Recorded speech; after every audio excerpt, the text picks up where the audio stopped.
Hari Om.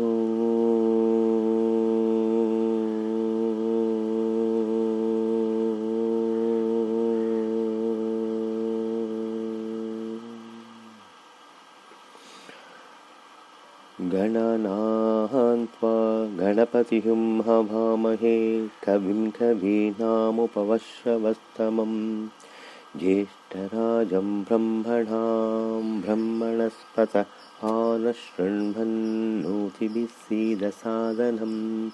Om Shri Mahaganapataye Namaha. Prano Devi Saraswati Vajebhirvajanivati Dhinamabhidriyavatu. Om Guru Brahma Guru Vishnu Gurudevo Maheswaraha Guru Sakshat Parabrahma Tasmai Shri Gurave Namaha. Om Shanti Shanti Shanti. Hari Om. Ram Ram. This is an exclusive attempt and a talk on some philosophical topics. Our motherland, Bharat, is not devoid of spiritual exponents. Adi Shankara Bhagavad Pada is worldwide known ADVAITHIC philosopher who has devised methods to even commoners for eternity and liberation. But are there any treatises available in our mother tongue, Tamil, about this great philosophy, the Advaitic philosophy? Is a great question, and one must have a search for it. But we can certainly say that Kaivalya Navaneetham is a Tamil treatise authored by Thandavaraya Swamigal.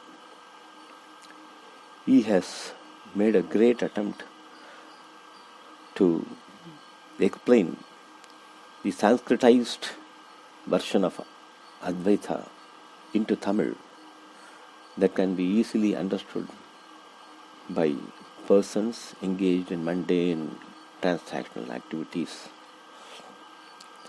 So, my attempt is to translate this Tamil verse, the content, into English and take it forward to the young generation who are otherwise expert in English language rather than the Tamil.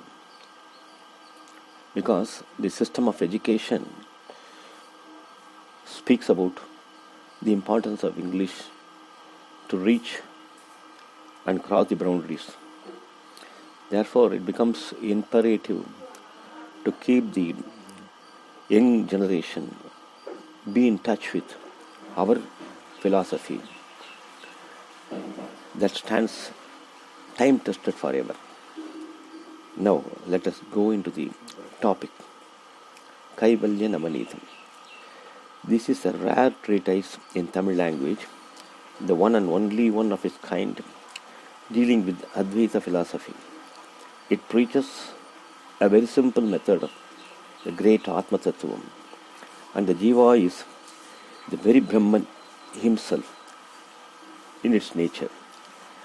But the ignorance that is caused by the senses focused ever externally. See, the tendency of the senses is to keep always looking outside, not inwards. The Advaita philosophy is predominantly handled by Upanishads and Vedas in Sanskrit, and it is not comprehensible by a person engaged in mundane way of living with limited linguistic professionalism or the interests.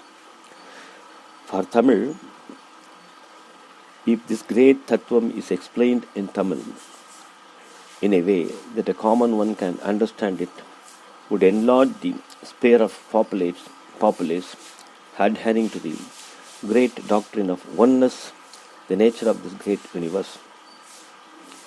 The content of this great work is authored by Thandavaraya Swamigal of Nannilam, a village in the Delta district of Tamil Nadu. The Jiva Samadhi of Thandavaraya Swamigal and his Guru Sri.Narayana Deshikar are seen in this enchanting village of Nannilam, a holy abode where they lived for years. One must make it a point to visit this holy place during his lifetime at least once.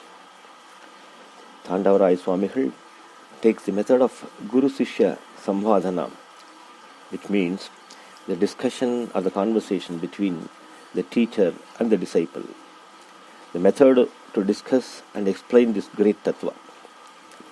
See, we find most of our treatises are in the same fashion only. The Sishya seeks the help of the Guru to clear the doubts what he develops during his Shravana, Manana, Nididhyasana. The Guru this way helps the Sishya and clears his doubts and makes him feel Tattvamasi, that you are that Brahman. Then it becomes the honest and the responsibility of the disciple to make a vichara on this topic and then attain the mukti by feeling that he himself is a Brahman, Aham Brahmasmi. So Thandavaraya Swamigal deals this treatises in two parts, chapter 1 and chapter 2.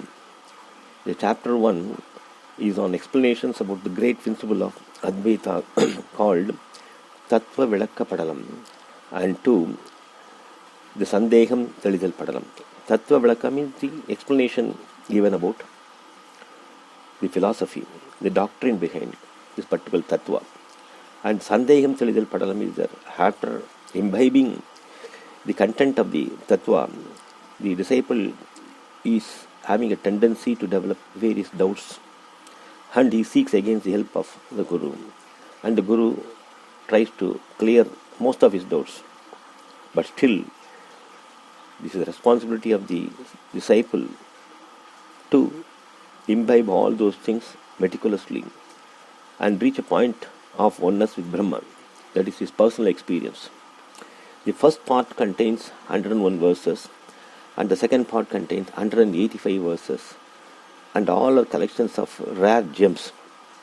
We propose to take up the verses one by one and make an earnest try in explaining this simple English